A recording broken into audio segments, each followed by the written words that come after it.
प्रदोष व्रत कथा। प्रदोष व्रत पूजा विधि। सायंकाल के बाद और रात्रि आने से पूर्व का जो समय है उसे प्रदोष कहते हैं। व्रत करने वालों को उसी समय भगवान शंकर का पूजन करना चाहिए। प्रदोष व्रत करने वाले को त्रयोदशी के दिन भर भोजन नहीं करना चाहिए। शाम के समय जब सूर्यास्त में 3 घड़ी का समय शेष रह जाए तब स्नानादि कर्मों से निर्वृत्त होकर श्वेत वस्त्र धारण करके तत्पश्चात संध्या वंदना करने के बाद शिव जी का पूजन प्रारंभ करें। प्रदोष व्रत कथा। पूर्व काल में पुत्रवती ब्राह्मणी थी। उसके 2 पुत्र थे। वह ब्राह्मणी बहुत निर्धन थी। दैव योग से उससे एक दिन महर्षि सांडिल्य के दर्शन हुए। महर्षि के मुख से प्रदोष व्रत की महिमा सुनकर उस ब्राह्मणी ने ऋषि से पूजन की विधि पूछी। उसकी श्रद्धा और आग्रह से ऋषि ने उसे ब्राह्मणी को शिव पूजन का उपयुक्त विधान बतलाया और उस ब्राह्मणी से कहा, तुम अपने दोनों पुत्रों से शिव की पूजन कराओ। इस व्रत के प्रारंभ से तुम्हें 1 वर्ष के पश्चात पूर्ण सिद्धि प्राप्त होगी। उस ब्राह्मणी ने महर्षि सांडिल्य के वचन सुनकर उन बालकों के सहित नतमस्तक होकर मुनि के चरणों में प्रणाम किया और बोली, हे ब्राह्मण, आज मैं आपके दर्शन से धन्य हो गई हूँ। मेरे ये दोनों कुमार आपके सेवक हैं। आप मेरा उद्धार कीजिए। उस ब्राह्मणी को शरणागत जानकर मुनि ने मधुर वचनों द्वारा दोनों कुमारों को शिव जी की आराधना विधि बतलाई। तदंतर वे दोनों बालक और ब्राह्मणी मुनि को प्रणाम कर शिव मंदिर में चले गए। उस दिन से वे दोनों बालक मुनि के कथनानुसार नियम पूर्वक प्रदोष काल में शिव जी की पूजा करने लगे। पूजा करते हुए उन दोनों को 4 महीने बीत गए। एक दिन राजसूत की अनुपस्थिति में शुचिव्रत स्नान करने नदी किनारे चला गया और वहां जल क्रीड़ा करने लगा। संयोग से उसी समय उसे नदी की दरार में चमकता हुआ धन का बड़ा सा कलश दिखाई पड़ा। उस धन पूरित कलश को देखकर शुचिव्रत बहुत प्रसन्न हुआ। उस कलश को वह सिर पर रखकर घर ले आया। कलश भूमि पर रखकर वह अपनी माता से बोला, हे माता, शिव जी की महिमा तो देखो। भगवान ने इस घड़े में मुझे अपार संपत्ति दी है।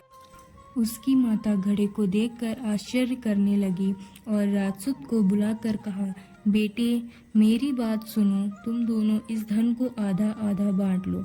माता की बात सुनकर शुचिव्रत बहुत प्रसन्न हुआ, परंतु राजसूत ने अपनी असम्मति प्रकट करते हुए कहा, हे माँ, यह धन तेरे पुत्र के पुण्य से प्राप्त हुआ है। मैं इसमें किसी प्रकार का हिस्सा लेना नहीं चाहता, क्योंकि यह किए कर्म का फल मनुष्य स्वयं ही भोगता है।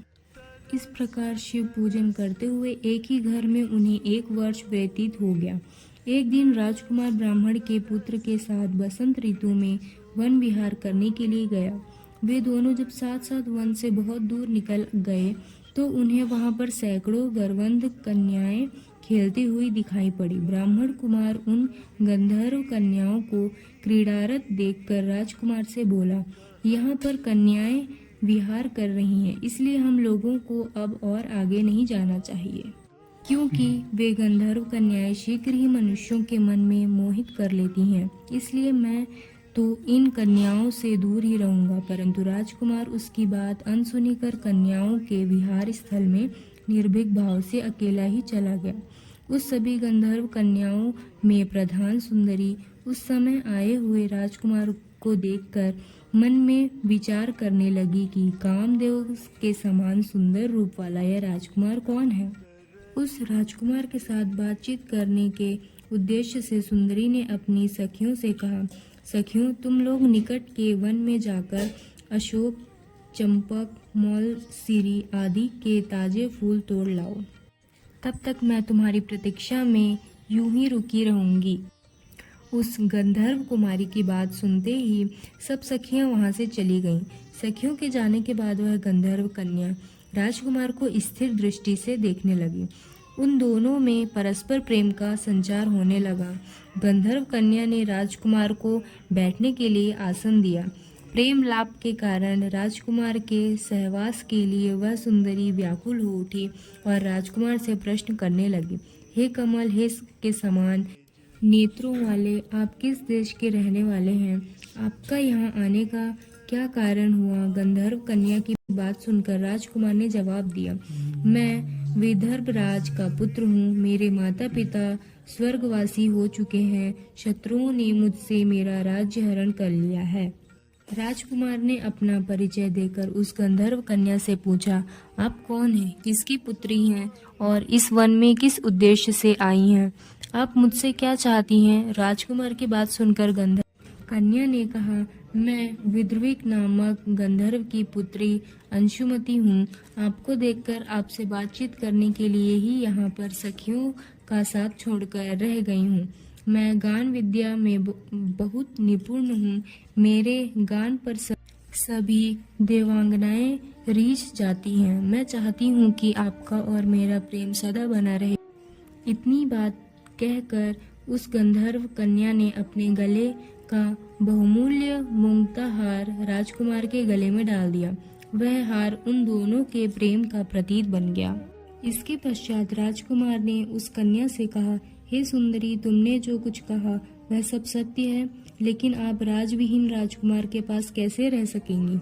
आप अपने पिता की अनुमति के लिए बिना मेरे साथ कैसे चल सकेंगी? राजकुमार की बात पर कन्या मुस्कुरा कर कहने लगी, जो कुछ भी हो, मैं अपनी इच्छा से आपका वरण करूंगी। अब आप परसों प्रातः काल यहाँ आइएगा। मेरी बात कभी झूठी नहीं हो सकती। गंधर्व कन्या ऐसा कहकर पुनः अपनी सखियों के पास चली गई। इधर वह राजकुमार भी शुचिव्रत के पास जा पहुंचा और अपना सारा वृतांत कह सुनाया। इसके बाद वे दोनों घर लौट गए। घर पहुंचकर उन लोगों ने ब्राह्मणी को सब हाल कहा, जिसे सुनकर वह ब्राह्मणी भी हर्षित हुई। फिर अगले दिन उसी वन में पहुंचा।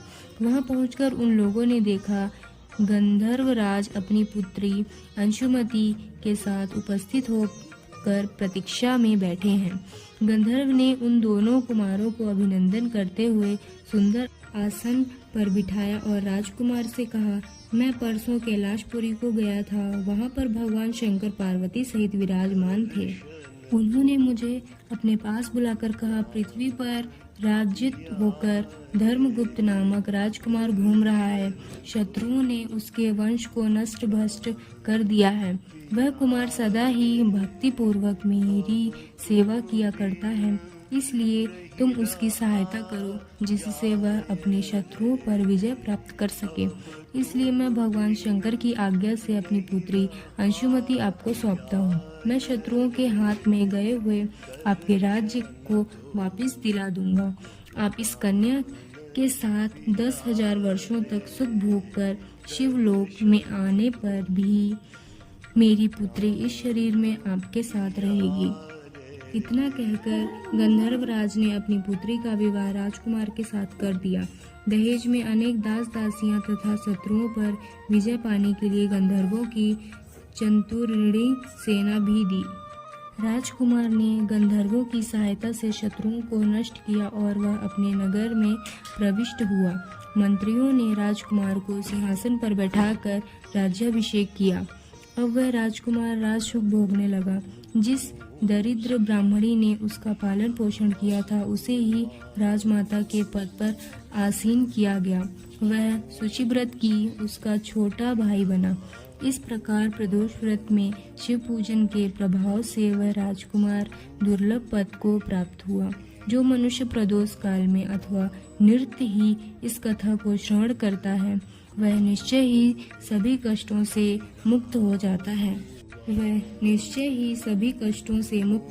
है। और अंत में वह परम पद का अधिकारी बनता है।